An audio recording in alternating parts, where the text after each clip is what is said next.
Welcome back, everyone. Today I want to talk to you about updates to the Zoda LTXV video pack and also Roda Reactive audio pack. So let's do the short one first. Over on the GitHub and up on Civet AI, we've actually managed to get them both out on the same day. We've got the Roda Reactive Video Scrubber, which I showed you previously in the update video, but also we've got a new React Scrub GIMM Sync V30, and we're going to jump straight into the workflows in just a second, so just hang on. If you don't want to miss my next video, hit that subscribe button, because YouTube ain't going to tell you. We've also got some updates to the Zoda LTXV video pack, mostly the FBF community folder, which has got a bunch of workflows which we've kind of merged the knowledge and research of the guys in the Discord who did a whole load of testing while I was sleeping, and we put them into my sort of clean layout as best we can. And then obviously there's also a new compare workflow in the testing section, which puts the default settings against my settings and then the three that were contributed, which you'll find in here. And then finally, we've got a big load here. So this is like the main focus of the day. We have Reactor, which is face swapping for LTXV. So it's going to use Reactor with a Detailer. So Detailer Daemon. And then obviously my FFX crossfade. And then GIMM, which is a new interpolation node. We put all that together, and then we've got my Flux enhancer as well, which doesn't upscale, but it does increase the quality somewhat. I mean, you could make the argument that it's not as temporarily stable. Same goes for the boosted upscaler, but to be honest, this is partly an experiment. So if you find that this isn't giving you good results, go ahead and let us know. But like I said, this is part of the community experimentation and research that we do. And like I said, we like to publish everything. So there is an LTXV face swap. Actually, the face swap works better than the upscaling does. So don't worry too much about the enhancer and the booster. I've just included them because, you might find that it works for what you're using. And at the end of the day, we've been going through this as well. Quality isn't everything. It's your idea, which you're trying to bring to life, that is everything. And the AI is just a bridge to bring that dream into reality. So quality, like I said, if you're working with abstract styles or surrealist sort of stuff, I don't really think it matters. So it's all about application and implementation. So let's jump into those workflows. The first thing I want to look at is React Scrub GIMM Sync. So what the hell is that? Well, it's exactly the same as the last one that we did. Okay, I've indicated the segment controls in green because these are the ones you change. You put them to 0 to go to the beginning of a track, like so. So we'll put 0 and 0. So that's going to now start from video segment 0 and audio segment 0, which is going to be the beginning of whatever music track you want to use, and it's going to be the beginning of whatever video you want to use. I match my increment frames to the force rate, and then that will go through the video info and filter through automatically. Also, the difference with this is it's not really limited by size. You can do 1080p on this just fine, because it's not actually doing video generation or anything like that. It's taking the video that you've already made, and then it's doing audio reactive scrubbing with it. The difference that this one does is it uses a little bit of math and some trickery to keep things in sync. So let me just explain how that works. So this part of the workflow is identical to the one that was already released. Okay. However, I've added some simple math. So what we're going to do is the interpolation rate. So at the moment we're using interpolation 2, so doubling the number of frames in the sequence. And then we're taking the frame rate of the video, which is whatever it is, and we're doing A times B. So this is a good demonstration for a bit of comfy math if you've never seen this. So we're taking the frame rate of the video and we're doubling it. So times 2, okay? And then what we're doing is we're saving that video at double frame rate. So this is actually, this was all done at 24. So I fixed it at 24 frames per second just here. So you double it, you get 48 frames per second. And why have I done that? Because you would think, well, that's going to break the audio sync, isn't it? It's audio reactive. So if I double the frame rate, surely it's not going to be in sync with the music. And even though you might say, well, it's just going to be twice as many beats per second, so actually it would still fit. That's not what we're doing here. What we're doing is we're doubling the frame rate because we're going to interpolate 2. So we're going to be using GIMM VFI. If you find that this is too much memory for you, you can always use Rife, okay, which is in the interpolation nodes, Comfy UI interpolation nodes. But this is the interesting part. So what we're doing is we're taking the video that we made. This was the actual audio reactive segment, okay, because it still works with segment control. And then what's going to happen is it's going to select that video that was just made, and then it's going to basically load that in to the interpolation at 2. But then we're going to take the video, so the audio that we're going to use is going to get passed through. So by doubling the amount of frames after doubling the frame rate, what we end up doing is resyncing the audio. And then what you end up with is you end up with a less harsh effect. So if you actually look at these 2 videos, this one is quite harsh and flashy, whereas this one is a little bit smoothed out and a little bit artistically glitched, which is what I wanted to do. You can also experiment with upping the compression rate if that's what you're wanting to do. We're trying to focus on a whole bunch of like glitchy styles at the moment. You might recognize this segment from the Talking Heads. It's an old music video, and what we've done is we've made it audio reactive. And like I said, we've doubled the frames so that we can do interpolation 2. Now, just to point this out, if you wanted to do interpolation 3, you would triple the frames. Okay, so this is going to match the interpolation amount. Now, you might, if you're sort of smart, you might have figured out that we could make this more automated, but I wanted to show what this is actually doing. So obviously, if I was to take this float, and I was to just turn the interpolation factor here into an input, we could just hook it up. And maybe in later versions, I will make it more automated, but I like to try and explain things the first time I make a feature. And then we'll make them more automated, because for example, we've already got the source width setting a load of stuff here, so you don't have to. All right. So that's the main thing to point out with this one. It's very cool. It can make sort of like MTV style 90s effects. Obviously, I've made this video using some filters in VLC. Okay, so you don't need Adobe or anything like that to make crazy visuals. You can just screen grab and put it through a bunch of filters in VLC. You can get all kinds of filters for VLC.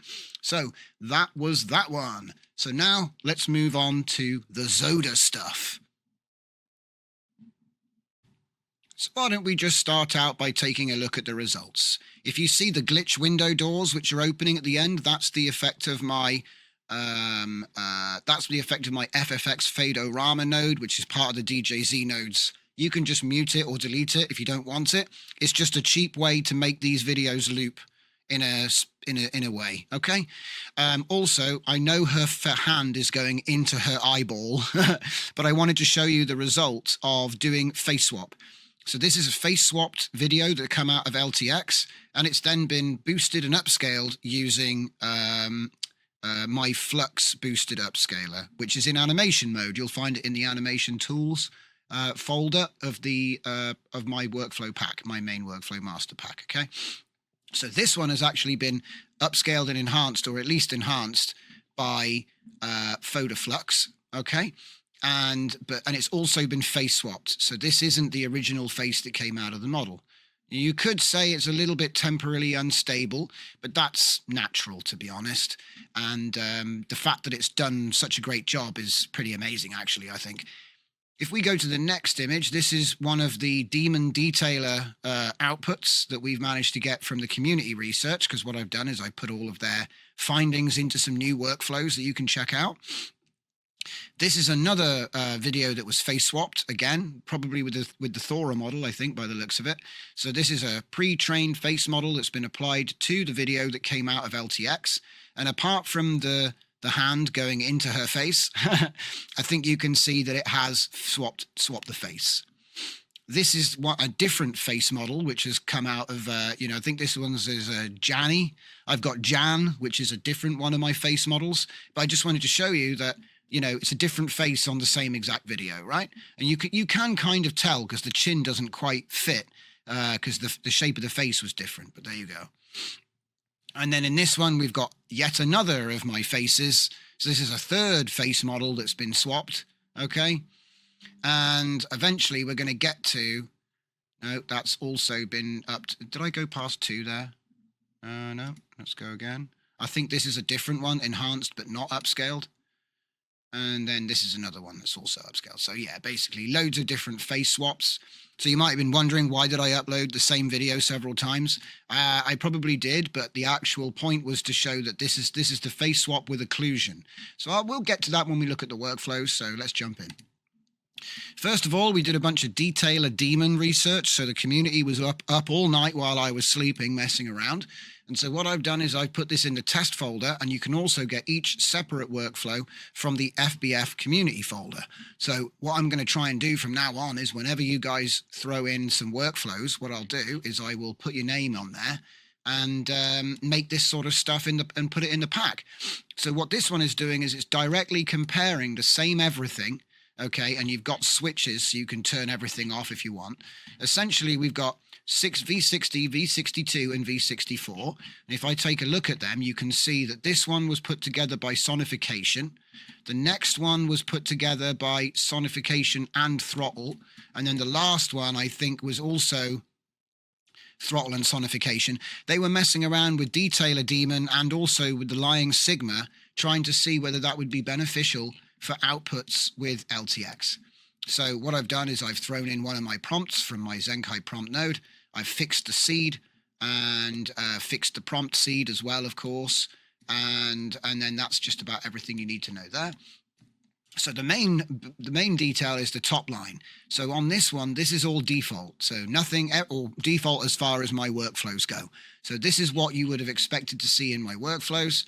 And then what I've done is I've added the FFX faderama using Dr. Diffusion's media mixer nodes for the final frame, and then reversing that final frame, reversing the sequence to get the first frame, okay? And then what we can do is we can go final frame, first frame, and make a crossfade effect, which is going to be doubled. So we're using 12 frames, and we're going to double it with the interpolation, right? So then you're going to get a 1 second crossfade at the end of the video, which causes it to loop like this. So it's not really a perfect loop. It's not a seamless loop at all, but it is a loop and it will work. So that's essentially what's going on there. The GIMM VFI interpolate is actually put together by Mr. Kijai, the man of the century, it seems. He keeps pumping out those awesome new workflow notes. And what we're going to do is obviously use the Dr. Diffusion's video merge, as I say, so that we can put the generated video first and then the crossfade second. And then that gives us, after doubling the frames with interpolation 2, that gives us this beautiful sort of crossfade effect, so we can just watch this. Now this, of course, the top flow is the control. So that means this is like no Detailer Daemon, all right? So the next one down is going to be my Detailer Daemon, which is essentially just defaults. So if you were just to load Detail Daemon and then load it up, this is what you would have. So then we've got something to control. So we've got this, which has no Detailer Daemon, and then we got this one, which does. And if I'm being honest, usually the Detailer Daemon does have a beneficial effect. It can sharpen, okay? But I haven't been using the Lying scheduler or whatever it's called. What's it called now? Lying Sigma sampler. We're not using that. So then for these next ones, V60, V62, and V64, these are all of the settings. Obviously, it took them a while. When they started off, they used this preset, okay? And then after a while, and also they did in fact change the scheduler as well later. So if you look here, they've changed the scheduler settings and the max and base shift. And then they've also changed the Detailer Daemon a little bit more. So you have sonification's first post, then you have throttle's first post, and they were kind of bouncing ideas off each other for hours, and they ended up with this one. Now, I do apologize if there's a mistake here, because I only had a few screenshots. The videos that they made couldn't actually be loaded by my Comfy. I don't know if that's because they're using the desktop beta, or if because there's some problem with the metadata. I don't know. The point is that I had to go off of they're discussions and screenshots. So it does help if you've got a JSON when you want to share your workflows, but the screenshots should be okay. It just might be that they didn't actually have this plugged in, or maybe this was on false rather, because I know that they started using false for the Detailer Daemon here. The main difference between these two is that this one has the lying sigma sampler. So obviously, you know, what I've done is I've put these together so that they do same seed, same everything, and you can directly compare the results. So if I look at Sonification's first output with this particular prompt, we get something like this. And then if I look at Throttle's first Throttle's output from his preset, you get something like this. And these are all sharper. Obviously they're not perfect, but they're all sharper. And then I think they settled on this as the final.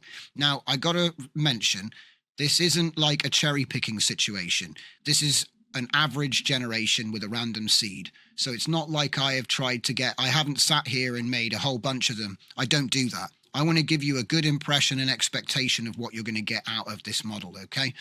But this does represent the result of many hours of them tweaking lots of numbers. So if you think you've got an even better setup, please come by our Discord and share it, because I'd love to compare it in the compares. And obviously we can put a copy of your workflow into the FBF community folder. So if I just go back and show you that, there they are. So there's the compare. And then here are the, you know, the main things. It also gave us a new clean workflow, which is DFG lines and FG lines. The main difference being FG lines doesn't have Detailer Daemon, but it does have FFX and GIMM, and DFG actually has all of them, but just with defaults. All right, so that's pretty much what that one is about. So now we move on to the next, and this is going to be the default setup with no Detailer Daemon, as you can see, versus the one that they had at the bottom, which includes the lying sigma sampler, which you can obviously bypass. So I thought, well, we'll just keep this one up, right? And this is the final setup that they ended up with.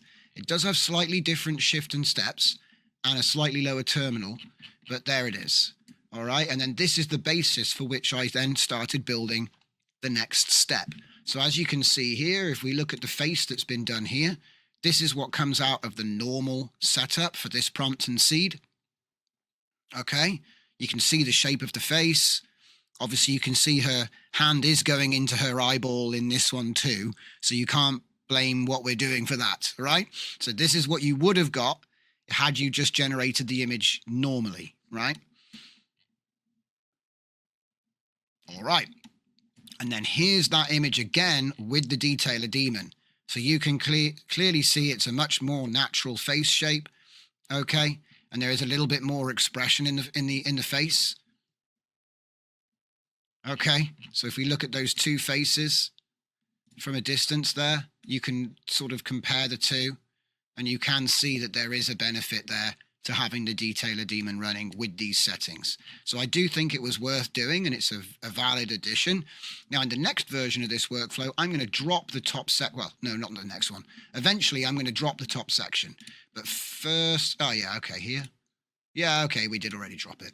So I'm going to drop the default settings and just go with the community preset for the next workflow. Now, in this workflow, it might look a little bit complicated, but it's actually easier than it looks. The green lines that you're seeing are just for the file project. So it's taking our project name to all of the save nodes. That's all that is. But essentially, you've got the same community preset here with the Detailer Daemon and the lying sigma sampler. So I'm calling this one the Daemon Reactor, because obviously we're going to be using my occlude. It supports occlusion. So this has got the masking helper from reactor nodes, and it's using the face model, okay? So what we've got essentially, I've put this up here so that when you toggle the group, it doesn't automatically turn this back on. I've left it there because you might decide to use it, but I found that it was best to have that turned off. Obviously, it's probably a good idea to actually make sure that you've got a seed and a prompt which has a person in it. Otherwise, you may as well just disable this. Okay, so the reactor swap needs a face to swap. And if you have two faces, there's a slightly different setup, which I'll probably end up releasing at a later date. But for now, this is all you need to know. So moving on, because obviously we've swapped the face here and it's done a good job, but you can see it's flickering quite a bit in a few places. It kind of quivers a little bit, right? And the main reason for that was just because we need to interpolate it at the end, and that will get fixed. But by just interpolating. But what I decided to do, there is a version of it too as well, without using any interpolation or anything like that. Oh, sorry, without any detailers. So if we go into the face swap, we have reactor lines. Reactor lines doesn't have this middle section here. Okay, it just goes straight to the end. All right.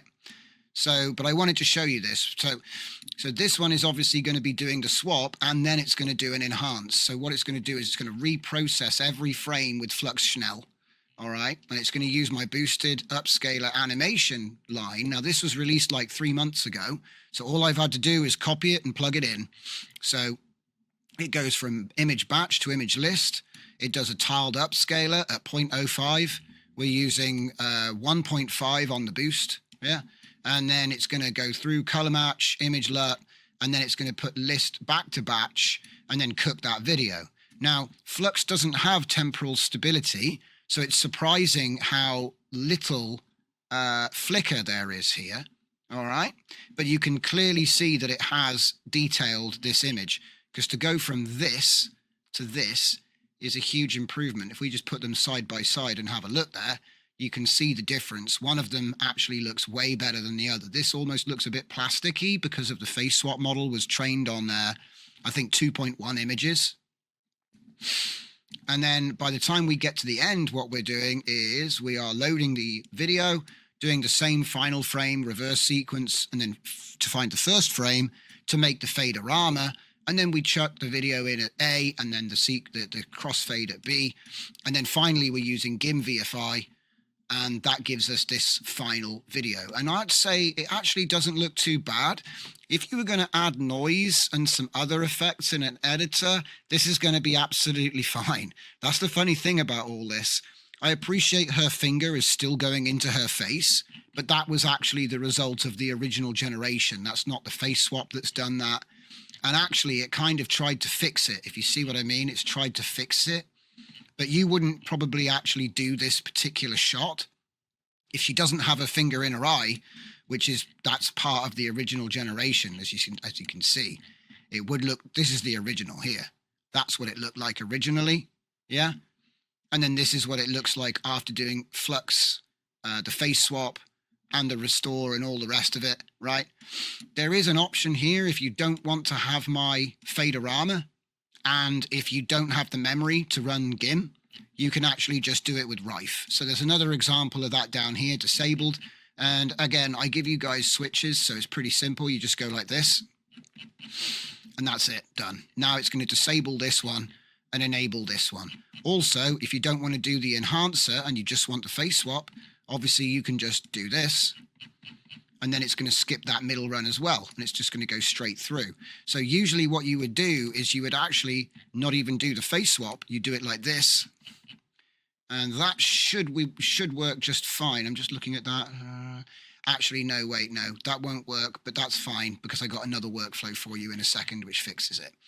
But essentially, I just want to show you how it's actually working, okay? Because the main difference between this and the Upscaler is there's an Upscale node just here. So let's take a look at that. So this is exactly the same, all right? The main difference is there's a 2x Upscale node right here. And obviously, if you put that on 1, it won't upscale, all right?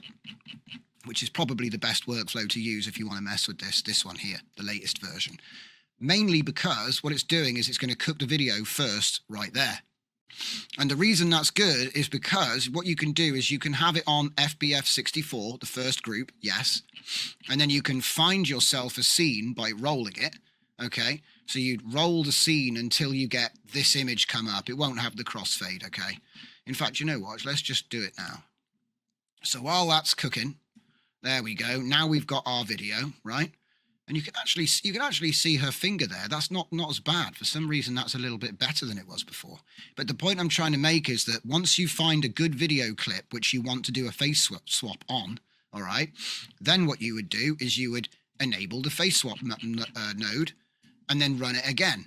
And then when you're happy with the face swap node, because obviously it does require that you actually train a face model or drag off there, you can have a load image and you can put a single image in here, but it is much faster to create a face model node. And a lot of my workflows that deal with the Reactor will have them built in. So just look through the Photo Flux pack, check out the face swap. I think it's Loki face swap. I brought out a special pack just for doing face swapping, and it's definitely in there, the ability to make face models, okay? So once you're happy with the face swapping result, you might want to run it through Flux. So what we'll do is we'll do Flux boosted Upscaler. Okay, so we'll turn that on.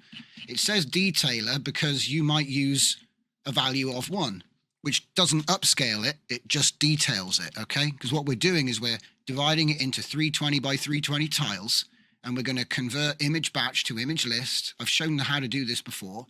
And we're going to do a processing with 4 steps on Schnell at 0.05. And then we're going to do 320 again to decode it, tile decoding. Then we're going to do image color match for each frame. So every image gets color matched for itself, okay? And then we do filmic delog. I like the V3 cube LUT. And then finally, we're going to turn that list back into a batch. That batch is going to end up making this video here, right? And then, like I said, if you want to use my interpolation, then now's when you turn that on. Now, bear in mind, because you're using fixed seed for everything, it's not going to recook everything every single time. It's only going to do the next bit, all right? So if we then turn this on, it's not a case of waiting for this to complete. It'll probably run from from the decode tiler, from the tile decode. It'll probably run from there. It might do the color match, the apply LUT, and then run through again. Because what it has to do is it has to create this video and then load this video to do the final Rife VFI. The reason for that, by the way, in case you're interested, because I've seen people do this and not necessarily know why they're doing it, you actually get a tensor, not a tensor mismatch, you get a float. Basically, the length is wrong. It's something to do with the way that it actually processes the images. The images aren't, it's a mixed float. And so when I say that, I don't mean like point number. I mean float 16, float 32. It's something to do with that, all right? But you can get around it by baking the video and then loading the video you just made and then having that be actually run, okay? I saw some people messing around with stuff like this to alter compression recently, which is really cool. And I'd never used it like that before. So it's, but like I said, this is a very good way of getting around that that error. Should I see if I can find the error in here? I bet it's in here. Yeah, here it is. No, that's out of memory. I'm sure it's in here. Here we go. Runtime error, input type double and bias type float should be the same, and they're not. So for example, if you were trying to take this image batch and put it straight into this VFI, even if it was Rife or GIMMs, it doesn't matter. It's going to do that error which I just showed you, right? And there's nothing you can do about it.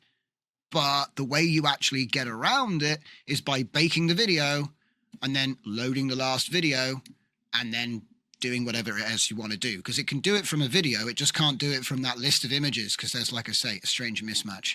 But that's how we fixed that. Also, in this version, I've taken out GIMMs and we only have Rife. And the reason for that is because even on a 4090 and even with a purge, you run out of memory. Okay, so that's never fun. So that's pretty much all of the stuff. So we'll have some more stuff for you tomorrow, no doubt. There's going to be a live stream on Sunday. Might do a bonus one Saturday night. We will see.